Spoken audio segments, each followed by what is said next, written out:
Inilah dia motor skuter Yamaha CC150 yang pakcik-pakcik suka bawa tu. Motor Yamaha NMAX. Jom kita tengok 3 sebab kenapa motor ni menarik. Dari segi design, kalau korang tengok motor skuter ni dia menggunakan design bulky tau. So memang luas, memang selesa untuk korang yang nak long ride and nak ride hari-hari. Kalau korang tengok footboard dia pun luas tau. So memang selesa lah untuk kaki korang stay kat situ. Dua yang menarik dekat motor ni, kompartmen motor ni. Kalau korang tengok ruang bawah seat motor ni quite besar lah. Boleh muat banyak barang. Dalam satu helmet pun okey juga.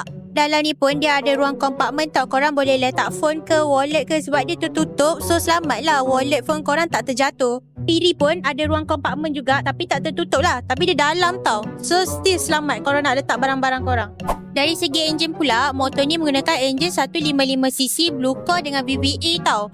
Kira motor ni jimat minyak jugalah. Sesuai untuk korang nak guna motor ni untuk harian.